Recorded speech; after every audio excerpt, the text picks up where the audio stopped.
La commune rurale de Zambougou-Zoumaïra, dans la région de Ségou, désormais dotée d'un système hydraulique villageois amélioré. L'infrastructure s'inscrit dans le cadre des œuvres sociales de la primature, un geste qui allège le problème d'eau potable de plus de 3000 personnes.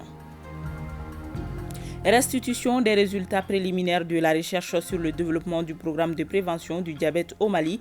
Il ressort que ce programme visant à réduire le taux de prévalence du diabète a eu des impacts positifs. Dimanche 5 février, mesdames et messieurs, bonjour et bienvenue. Je le disais tantôt, l'eau potable n'est plus un luxe pour les populations de la commune rurale de Zambougou-Zoumaïra, à 25 km de la ville de Ségou. La localité vient d'être dotée d'un système hydraulique villageois amélioré. L'infrastructure s'inscrit dans le cadre des œuvres sociales de la primature. C'est le chef du gouvernement qui a mis en marche la première borne fontaine, un geste qui soulage les souffrances de plus de 3000 personnes. Envoyés spéciaux, Foussine Toukara et Aruna Diara. Le manque d'eau potable empêchait ce village de contracter des liens de mariage avec des villages voisins. Des témoignages parmi tant d'autres qui montrent à quel point la souffrance était grande sur les populations de Zambougou due au manque d'eau potable. Avec beaucoup de peine, un autre habitant nous confie qu'il leur fallait en moyenne 17 mètres de cordon pour puiser de l'eau dans les puits. Ces souffrances appartiennent au passé depuis ce tour de robinet du Premier ministre chef du gouvernement. Le geste marque l'inauguration d'un système hydraulique villageois comprenant un forage, un château d'eau et un champ solaire de 1600 watts crête. Ainsi, les 3 quartiers de Zambougou bénéficient des œuvres sociales de la primature comme d'autres localités dans la région de Ségou. Le travail que nous faisons aujourd'hui, c'est un travail d'une génération. La génération actuelle a un devoir, c'est de faire en sorte que le peuple malien, qui a été trahi, humilié, qui était malade, qu'on puisse le guérir, le faire asseoir, le tenir debout, le faire marcher, le faire courir dans la tête du peloton des nations africaines et du monde. Il s'agit en fonction d'une ligne. Qui trace cette ligne-là? C'est le président de la transition, le colonel Assimi Goïta. L'armée, c'est la colonne vertébrale de la nation. Tant que l'armée tient, le peuple tient. Si l'armée est cassée, il n'y a plus de pays. Avant de procéder à l'inauguration, le chef du gouvernement, comme le veut la tradition malienne, a rendu une visite au chef du village de Zambougou, à qui il a transmis la sympathie du président de la transition. Satisfait de la marque de considération, le village a remis des cadeaux au chef du gouvernement, dont nous retenons un sac plein de haricots qui a été accepté volontiers. Restitution des résultats préliminaires de la recherche sur le développement du programme de prévention du diabète au Mali. Ce programme a concerné 4 centres de santé communautaires du district de Bamako. Et selon les recherches, le programme a eu des impacts quant au changement de comportement des patients. Aliou Abdoulaye Touré. Le programme diabète, selon l'animateur principal de cette rencontre, est une adaptation du programme de prévention du diabète des États-Unis. Ce programme a fait ses preuves en matière de réduction des nouveaux cas et des complications du diabète. Il est présent au Mali grâce à la collaboration entre l'Université de Colombie et l'Université des sciences, des techniques et des technologies de Bamako à travers la faculté de médecine et de l'odontostomatologie. Au Mali, ce programme est mis en œuvre par les relais communautaires. L'adaptation a été faite dans 4 CESCOM. Et sur ces 4 CESCOM-là, on a choisi des CESCOM dont les couples vont participer à l'étude, des CESCOM où seuls les individus vont participer à l'étude. Et ces participants-là sont des hypertendus, c'est-à-dire ceux qui ont la tension artérielle et ceux qui ont le diabète. Et aussi ceux qui sont en surpoids. On a trouvé que notre programme a eu un impact, surtout sur le point changement de comportement. Voilà, parce qu'il s'agit d'abord de changer le comportement en termes d'alimentation. En termes d'alimentation, réduire le sucre, réduire l'huile, réduire le cube magie et augmenter l'exercice physique. Et quand on combine tout ça, ça a été prouvé que cela a un impact positif sur le bien-être, sur la glycémie, sur la tension artérielle. Et aussi réduire le tabac et la consommation d'alcool. Nous pensons bien entendu qu'en dépit des maladies infectieuses, des maladies bien entendu non transmissibles et chroniques est un véritable problème de santé publique aujourd'hui. Donc mettre en place un programme de prévention, puisque nous voulons aller bien entendu à la couverture universelle pour la santé, il nous faut aujourd'hui, ça c'est vraiment l'objectif du département, renforcer tout ce qui est programme de prévention pour diminuer au maximum bien entendu les dépenses en matière de santé, tant au niveau ménage et tant pour le gouvernement. Et pour ce faire, nous y adhérons totalement vraiment à cette initiative qu'on va bel et bien vulgariser et qu'on va bel et bien encore capitaliser pour, bien entendu, ça c'est vrai, c'est une sorte de pilote, on peut le dire, mais nous allons intégrer dans le programme pour en faire un véritable programme de prévention, surtout pour les maladies non transmissibles. Pour davantage réduire le taux de prévalence du diabète, un sketch de sensibilisation a mis fin à cette cérémonie. Lancement officiel de la plateforme numérique École au Mali. Cette nouvelle plateforme vise à permettre aux élèves de réussir leur année scolaire en bonne et due forme. Maïmouna Guindou. École au Mali, c'est l'intitulé d'une plateforme, un portail internet conçu pour la promotion et la valorisation de l'éducation au Mali. Une plateforme qui servira d'accès à l'école dans certaines zones de notre pays. C'est dans ce cadre que le projet d'accès gratuit à l'école grâce à l'Internet a vu le jour. Elle a pour ambition d'assurer la continuité pédagogique et démocratiser l'accès à une éducation de qualité pour ceux et celles qui n'ont pas les moyens d'aller à l'école. École au Mali est la continuité de ce que nous faisons donc au Sénégal et dans certains pays donc de l'Afrique francophone. Vu que l'école est en train de tendre de plus en plus vers le monde digital, on va créer donc notre école en ligne. Et École au Mali vient à son heure aujourd'hui, donc c'est la cérémonie de lancement. Pour la bonne réussite et la vulgarisation du projet École au Mali, les responsables ont un chronogramme. C'est de numériser déjà tout le contenu éducatif du système malien. Ça veut dire c'est le curricula de la 6e à la terminale. Là, on a commencé par les classes de terminale. On va descendre donc jusqu'en classe de 6e. Après, il y a la promotion également à la culture digitale. Pour les responsables scolaires, la plateforme va assurer un meilleur devenir aux enfants à travers une bonne éducation. C'est un ouf de soulagement, un projet porteur qu'il faut vraiment aider l'État malien.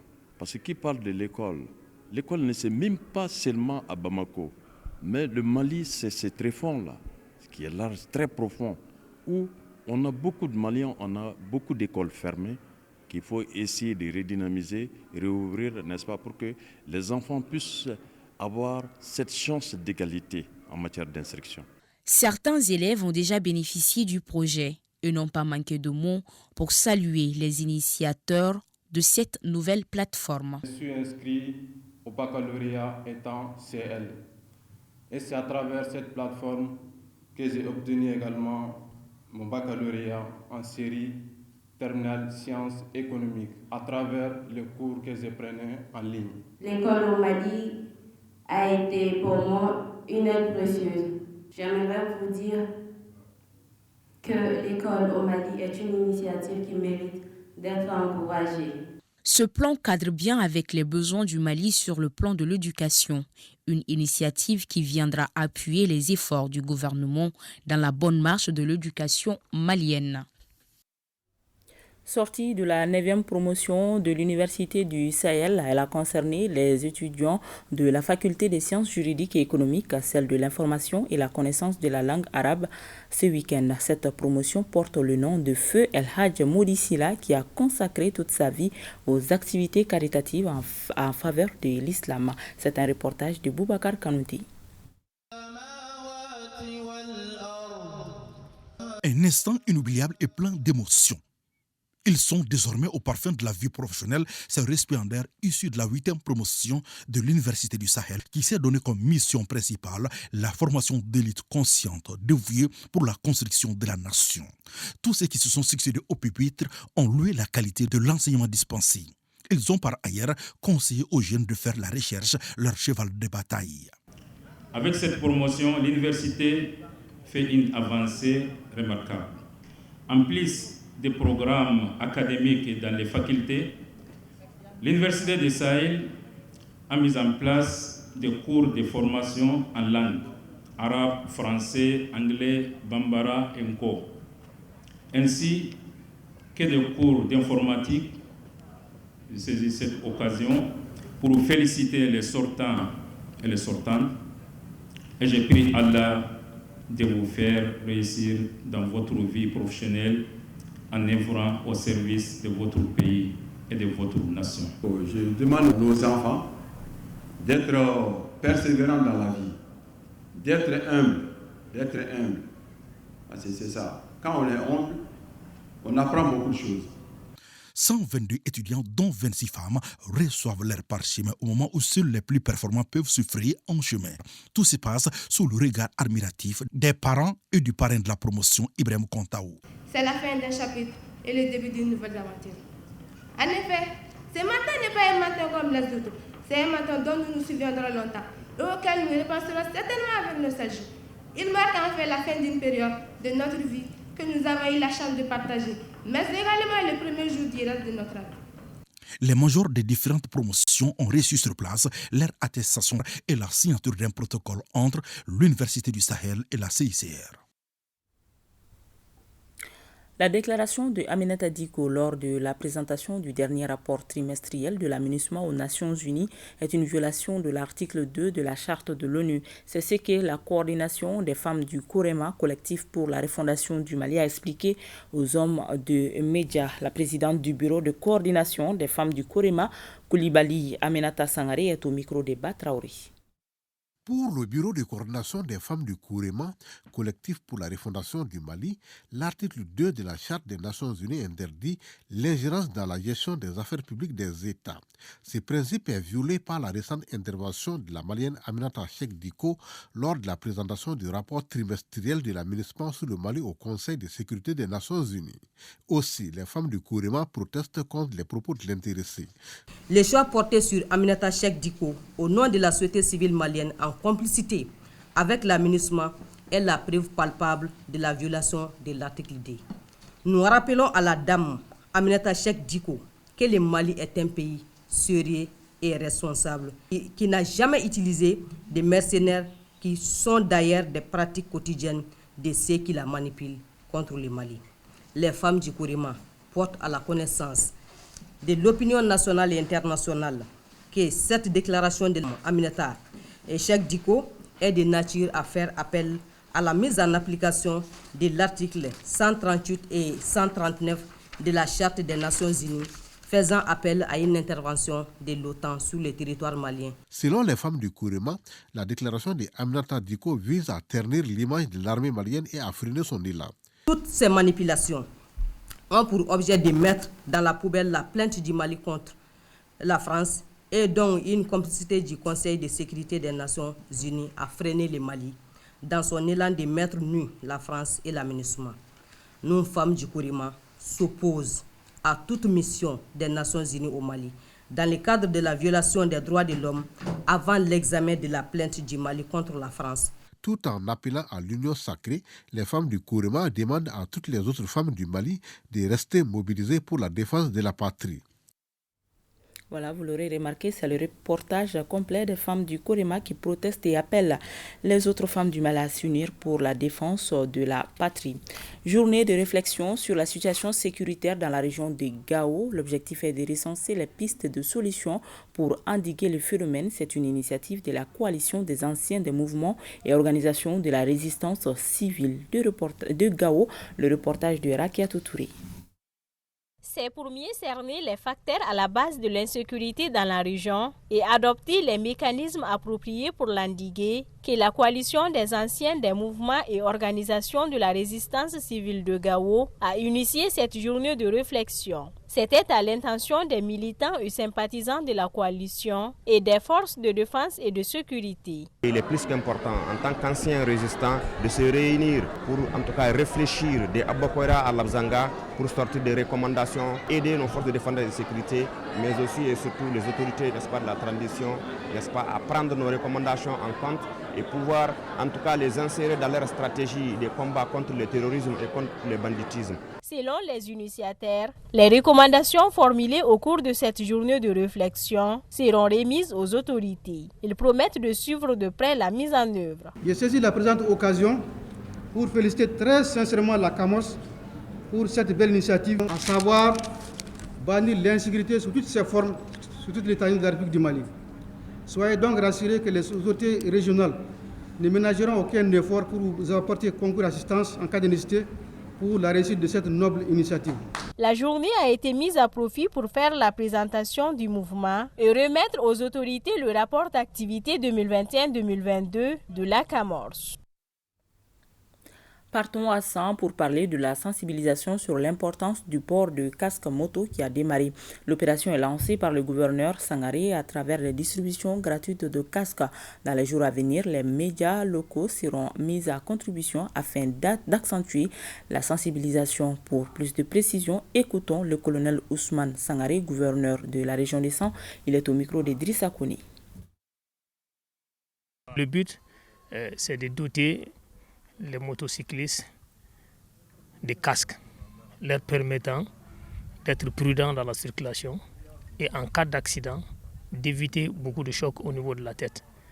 C'est pour cela le président de la transition, son Excellence le colonel Assimi Goïta, son gouvernement, ont décidé de passer à cette campagne de sensibilisation.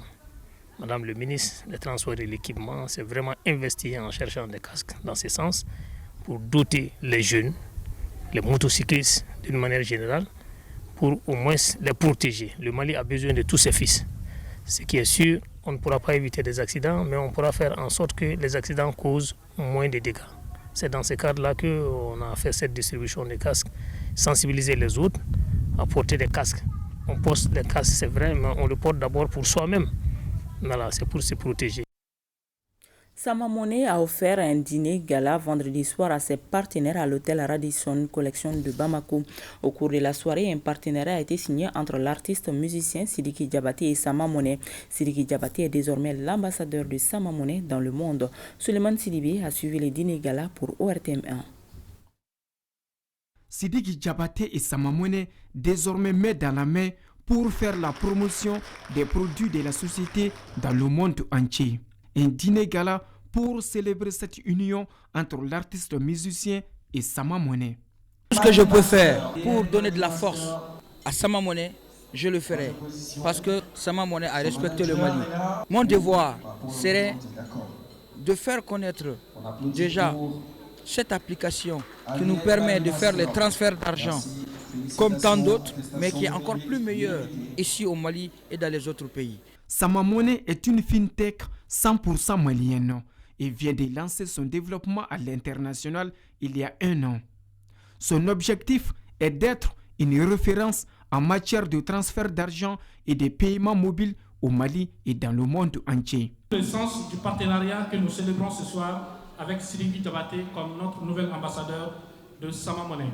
Sidiki Diabaté, comme vous le savez, est une fierté nationale qui porte haut les couleurs du Mali, partout en Afrique et même hors de l'Afrique. Ce combat que nous menons, comme nous l'avons dit, il en a été sensible et il a accepté effectivement d'accompagner Sama Moné dans son projet de développement. Pour un développement profitable et digne, l'Afrique se doit d'atteindre sa souveraineté économique et financière. Ensemble, nous le pouvons. Ensemble, nul doute que l'avenir sera prometteur et radieux. Inch'Allah. De sa création à nos jours, Sama Moné vient de franchir la barre d'1 million de clients inscrits et compte plus de 20 000 points de vente. Sama Moné est présente dans toutes les régions du Mali, au Burundi et bientôt en Côte d'Ivoire, au dire de son PDG. Et c'est ce qui met un terme à cette édition. Merci à toute l'équipe de réalisation et à vous de l'avoir suivi. Bel après-midi à tous.